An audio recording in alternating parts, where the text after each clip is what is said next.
ശ്രീ ജിൻഡോ, ഇടതുപക്ഷം പ്രധാനമായും ഉന്നയിക്കുന്ന ഒരു ആരോപണം കോൺഗ്രസിനെ കുറിച്ച് വർഗീയ കക്ഷികളുമായി കൂട്ടുകൂടിയിരിക്കുന്നു, അവരോട് സന്ധി ചെയ്തിരിക്കുന്നു, അതിൽ ഉള്ള അമർഷവും വിയോജിപ്പും ഒക്കെ പ്രകടിപ്പിച്ചുകൊണ്ടാണ് അവിടെ നിന്ന് 1 ഡസനോളം ആളുകൾ ഇടതു മുന്നണിയിലേക്ക് ചേക്കേറിയത്. അവരെല്ലാം ഡോക്ടർ സരിന് പിന്തുണ അറിയിച്ചിരിക്കുന്നു. ഇതിന് മറുപടി പറയാൻ കോൺഗ്രസിന് രാഷ്ട്രീയമായ ബാധ്യതയുണ്ട് എന്നതാണ് ഇവിടെ ജയ്ക്ക് പറഞ്ഞത്. ഈ സമാന സ്വഭാവത്തിലുള്ള ആരോപണം കഴിഞ്ഞ ദിവസം BJP സംസ്ഥാന അധ്യക്ഷനും ഉന്നയിക്കുന്നത് കേട്ടു. ഇപ്പോൾ PFIയുമായിട്ടുള്ള കൂട്ടുകെട്ട്, ആ വോട്ടുകൾ വേണ്ട എന്ന് പറയാനുള്ള ആർജവം പ്രതിപക്ഷ നേതാവ് VD സതീശനുണ്ടോ എന്ന് ചോദിച്ചായിരുന്നു BJP ഈ ആരോപണം ഉന്നയിച്ചത്. ഇതിന് രാഷ്ട്രീയമായി മറുപടി പറയേണ്ട ബാധ്യത ഈ തെരഞ്ഞെടുപ്പിന്റെ പശ്ചാത്തലത്തിൽ കോൺഗ്രസിന് ഉണ്ടാകുന്നുണ്ടോ? അതൊരു പ്രധാന വിഷയമാക്കി അവതരിപ്പിക്കാൻ കോൺഗ്രസ് ഉദ്ദേശിക്കുന്നുണ്ടോ? ഗോപി പറഞ്ഞ വാചകത്തിൽ ചോദിച്ച ചോദ്യത്തിലെ ഒരു വാക്ക് ഞാൻ പ്രത്യേകം എടുത്ത് ഉപയോഗിക്കുകയാണ്. സമാനമായ ആരോപണം CPM നേതാക്കന്മാർ പറയുന്നതിന് സമാനമായ ആരോപണമാണ് BJPയുടെ സംസ്ഥാന പ്രസിഡന്റും കഴിഞ്ഞ ദിവസം പറഞ്ഞതെന്ന്. ഇവർക്ക് സമാനമായ ആരോപണമേ ഉന്നയിക്കാൻ പറ്റൂ. കാരണം ഇവർക്ക് രണ്ടുപേർക്കും ആരോപണം ഉന്നയിക്കാനുള്ള മെറ്റീരിയൽസ് ഒരു ഫാക്ടറിയിലാണ് ഉൽപ്പാദിപ്പിക്കുന്നത്. അതുകൊണ്ടാണ് ഞാൻ ബാക്കി ജയ്ക്ക് പറഞ്ഞ വിഷയത്തിലേക്കും ഗോപി ചോദിച്ച ചോദ്യത്തിലേക്കും വരുന്നതിന് മുമ്പ് ഒരൊറ്റ കാര്യം ഞങ്ങൾ അർദ്ധശങ്കയ്ക്ക് ഇടയില്ലാതെ പറയാം. ഞങ്ങളെ സംബന്ധിച്ചിടത്തോളം പാർട്ടി സ്ഥാനാർത്ഥി UDFന്റെ കോൺഗ്രസിന്റെ സ്ഥാനാർത്ഥിയെ ഹൈക്കമാൻഡ് പ്രഖ്യാപിച്ചപ്പോൾ അതിനുശേഷം ചില ആസൂത്രിത പൊട്ടിത്തെറി നടത്തിക്കൊണ്ട് വിഷമം പങ്കുവെച്ചുകൊണ്ട് പോയ ആളുകളെ കുറിച്ച് ചർച്ച ചെയ്യാനല്ല ഞങ്ങൾ ഈ തെരഞ്ഞെടുപ്പിൽ ആഗ്രഹിക്കുന്നത്. ഈ സംസ്ഥാന സർക്കാർ കഴിഞ്ഞ 8.25 വർഷമായിട്ട് കാണാതെ പോയ മനുഷ്യരെ അവരെ പൊതുസമൂഹത്തിന്റെ മുൻപിൽ, ദൃശ്യമാധ്യമങ്ങളുടെ മുമ്പിൽ കാണിക്കാൻ വേണ്ടിയിട്ടാണ് ഞങ്ങൾ ഈ തെരഞ്ഞെടുപ്പ് ഏർപ്പെട്ടിരിക്കുന്നത്. ഒരു കാര്യം, നമ്മൾ ഇന്നിപ്പോൾ കർഷകരുടെ ഒരു മണ്ണാണല്ലോ പാലക്കാട്. ഈ കർഷകരുടെ കടാശ്വാസം, കർഷകരുടെ നെല്ല് സംഭരിച്ചിട്ട് പണം കൊടുക്കാത്തത്, കൊയ്ത്ത് യന്ത്രം പോലും കിട്ടാത്ത അവസ്ഥ, ഇങ്ങനെ നിരന്തരം കർഷകരുടെ കണ്ണീരിൽ കുതിർന്ന മണ്ണാണ് പാലക്കാട്.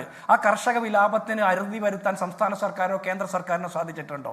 നിത്യോപയോഗ സാധനങ്ങളുടെ വില വർദ്ധിക്കുമ്പോൾ പോലും സാധാരണ മനുഷ്യർക്ക് ജീവിക്കാൻ പറ്റാത്ത ദുസ്സഹമായ സാഹചര്യം കേരളത്തിൽ ഉണ്ട് എന്നുള്ള യാഥാർത്ഥ്യം മറച്ചു വെച്ചുകൊണ്ട് സ്ഥാനാർത്ഥിത്വം കിട്ടാത്തതിന്റെ പേരിൽ പാർട്ടി വിട്ട് കൂട്ടബലാത്സംഗ ടീമിലേക്ക് കൂറുമാറിപ്പോകുന്ന ആളുകളെ കുറിച്ച് ചർച്ച ചെയ്യണം എന്ന് ആഗ്രഹിക്കുന്നത് CJP മുന്നണിയാണ്. കോൺഗ്രസ് ഈ തെരഞ്ഞെടുപ്പിൽ ആഗ്രഹിക്കുന്നത് രൂക്ഷമായ വിലക്കയറ്റത്തിൽ നട്ടം തിരിയുന്ന, വലിയ വെള്ളക്കരത്തിൽ നട്ടം തിരിയുന്ന, ഒരു രീതിയിലും ജീവിക്കാൻ പറ്റാത്ത സാഹചര്യം സൃഷ്ടിച്ചുകൊണ്ട് ജനങ്ങളെ ദുസ്സഹമായ ജീവിത സാഹചര്യത്തിലേക്ക് തള്ളിവിട്ട കേന്ദ്ര സംസ്ഥാന സർക്കാരുകൾക്കെതിരെയുള്ള ജനവിധിയായിരിക്കണം ഈ തെരഞ്ഞെടുപ്പ് എന്നുള്ള ഞങ്ങളുടെ പ്രഖ്യാപിത നിലപാടിൽ അടിയുറച്ചുകൊണ്ടാണ് ഞങ്ങൾ ഈ തെരഞ്ഞെടുപ്പിനെ അഭിമുഖീകരിച്ചത്. അതിനപ്പുറത്ത് ഇവർ പറഞ്ഞ രാഷ്ട്രീയ വിഷയങ്ങളെ ഒക്കെ ഞങ്ങൾ അഡ്രസ് ചെയ്തിട്ടുണ്ട്. കൂറുമാറിപ്പോയ സ്ഥാനാർത്ഥിയുടെ കൂറുമാറ്റത്തിന്റെ കാരണം എന്താണെന്ന് ഞങ്ങൾ പറഞ്ഞിട്ടുണ്ട്. രാഹുൽ മാങ്കൂട്ടത്തിന്റെ പാതിരായ്ക്ക് നടത്തിയ നീലപ്പെട്ടിക്കകത്തെ ആ തുണിപ്പെട്ടി തുറന്നുകൊണ്ടുള്ള പരിശോധനയെക്കുറിച്ച് ഞങ്ങൾ മറുപടി പറഞ്ഞിട്ടുണ്ട്. കോൺഗ്രസിനകത്തുള്ള അഭിപ്രായ വ്യത്യാസമെന്ന് ഇവർ ആവിഷ്കരിച്ച് നടപ്പാക്കിയ പദ്ധതിയെക്കുറിച്ച് ഞങ്ങൾ പറഞ്ഞിട്ടുണ്ട്. ഞാൻ ഒറ്റ കാര്യം, ഇത് അടിച്ചേൽപ്പിച്ച ഒരു തെരഞ്ഞെടുപ്പാണ് എന്നാണ് ജയ്ക്ക് പറഞ്ഞത്. അങ്ങനെയാണ് ഈ ചേലക്കരയിലെ തെരഞ്ഞെടുപ്പ് CPM അടിച്ചേൽപ്പിച്ചത് തെരഞ്ഞെടുപ്പാണെന്ന് ഞങ്ങൾ പറഞ്ഞില്ലല്ലോ. അപ്പോൾ ഓരോ മുന്നണിക്കും പാർട്ടിക്കും അവർ ലോക്സഭാ തെരഞ്ഞെടുപ്പിൽ ഏത് സ്ഥാനാർത്ഥിയെ നിർത്തണം എന്നുള്ള തീരുമാനമെടുക്കാൻ അവകാശമെങ്കിലും CPMന്റെ പ്രതിനിധി ഞങ്ങൾക്ക് വിട്ടു തരണം. ഞങ്ങളുടെ രാഷ്ട്രീയ പാർട്ടിയുടെ ഭാഗമായിട്ട്, ഞങ്ങളുടെ തീരുമാനത്തിന്റെ ഭാഗമായിട്ട് ഞങ്ങൾ ഷാഫി പറമ്പിലിനെ പാർലമെന്റിലേക്ക് അയക്കാൻ തീരുമാനിച്ചു. അതിന്റെ ഭാഗമായിട്ട് ഇവിടെ ബൈ ഇലക്ഷൻ വന്നു. നിങ്ങളും അങ്ങനെയല്ലേ K രാധാകൃഷ്ണനെ ചേലക്കരയിൽ നിന്ന് മാറ്റി നിങ്ങൾ ആലത്തൂർ മത്സരിപ്പിച്ചത്? അങ്ങനെയല്ലേ നിങ്ങൾ ചെയ്തത്? അതൊരു രാഷ്ട്രീയ തീരുമാനമാണ്, ഒരു രാഷ്ട്രീയ പാർട്ടിയുടെ തീരുമാനമാണ്. അതിനെ അടിച്ചേൽപ്പിച്ച ഉപതെരഞ്ഞെടുപ്പ് എന്ന് പറഞ്ഞാൽ ചേലക്കരയിലും അത് ആപ്ലിക്കബിൾ ആയിരിക്കും എന്നുള്ള കാര്യം താങ്കൾ മറക്കാൻ പാടില്ല.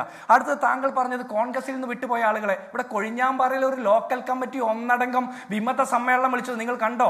നിങ്ങൾ ഷുക്കൂർ എന്ന് പറഞ്ഞ ഏരിയ സെക്രട്ടറി രാവിലെ പൊട്ടിക്കരയുന്നു. അതിനുശേഷം നിങ്ങളുടെ കേന്ദ്ര കമ്മിറ്റി അംഗം മാധ്യമങ്ങൾക്കെതിരെ പൊട്ടിത്തെറിക്കുന്നു.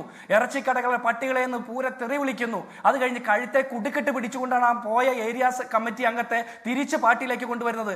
ഷുക്കൂറിന് ഒരു സങ്കടവും വിഷമവും ഇല്ലെന്നാ പറയാ. ഷുക്കൂറിന്റെ മുഖം കണ്ടാൽ നമുക്ക് പാവം തോന്നും. കാരണം പണ്ട് കലാഭവൻ മണിയുടെ ഒരു സിനിമയെ പറഞ്ഞ പോലെയാ, തോമസ് ആറ് പാവ എന്ന് പറഞ്ഞ് കഴുത്തി ഇറുക്കി പിടിച്ചുകൊണ്ട് പേടിപ്പിച്ച് പാർട്ടിയിലേക്ക് തിരിച്ചു കൊണ്ടുവരാണ്. ഞങ്ങളുടെ പാർട്ടിയിൽ നിന്ന് പോകാൻ താല്പര്യമുള്ളവർ പോകട്ടെ, വരാൻ താല്പര്യമുള്ളവർ വരട്ടെ.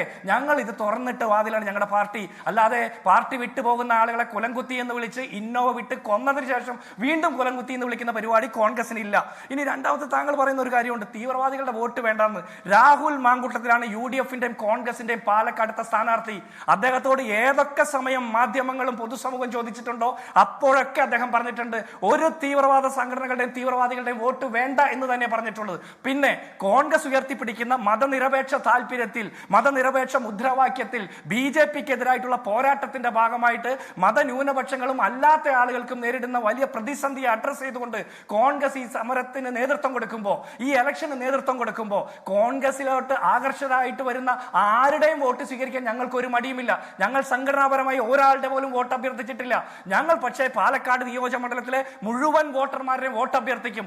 അതിൽ CPM-കാർക്ക് വോട്ട് ചെയ്യാൻ തീരുമാനിച്ചാൽ CPM-കാർക്ക് ചെയ്യാം, RSS-കാർക്ക് ചെയ്യണം എന്ന് തോന്നിയാൽ RSS-കാർക്കും ചെയ്യാം.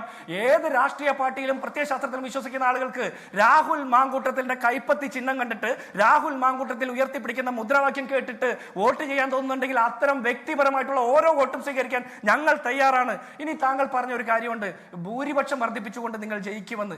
ഞങ്ങൾ ഒരു കാര്യം പറയുന്നു, രണ്ടാം പിണറായി സർക്കാർ വന്നതിന് ശേഷം പുതുപ്പള്ളിയിൽ നിങ്ങൾ ഇതിനേക്കാൾ വലിയ പ്രചരണങ്ങൾ നടത്തി. ഉമ്മൻചാണ്ടിയുടെ കുടുംബത്തെയും അദ്ദേഹത്തിന്റെ മക്കളുടെയും അവരുടുക്കുന്ന വസ്ത്രത്തെയും വരെ നിങ്ങൾ ആക്ഷേപിച്ചിട്ടുണ്ട്. ഞങ്ങൾ അവിടെ എത്ര ഇരട്ടി ഭൂരിപക്ഷത്തിലാണ് ജയിച്ചത്.